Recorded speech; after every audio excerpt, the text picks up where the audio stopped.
Finally আগামীকাল আসতে যাচ্ছে মেগাস্টার শাকিব খান অভিনীত বরবাদ সিনেমার ফার্স্ট লুক পোস্টার। এর আগে বরবাদ সিনেমার শুটিং সেট থেকে আরো একটি পিকচার ভাইরাল হয় সামাজিক যোগাযোগ মাধ্যমগুলোতে। পিকচারটির ভিতরে মেগাস্টার শাকিব খানকে না দেখলেও দেখা গিয়েছে বরবাদের পার্টনারশিপদেরকে।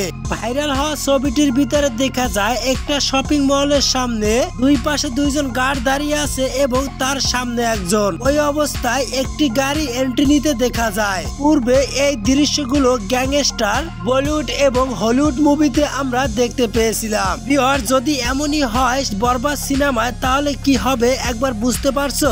সত্যি বরবাদ সিনেমা দিয়ে এবার বিশ্বটাকে জয় করবেন শাকিব খান। সেই বলিউড এবং হলিউড স্টাইলই এগিয়ে যাচ্ছে শাকিব খানের বরবাদ সিনেমার শুটিং। ভিউয়ার্স, বরবাদ নিয়ে এখনো পর্যন্ত যেটুকু জানা গেছে তাতে বোঝা গিয়েছে একদম নতুন স্টাইলে, নতুন রূপে, নতুন গল্প নিয়ে রোজার ঈদে ভক্তদেরকে চমক দিতে যাচ্ছেন মেগাস্টার শাকিব খান।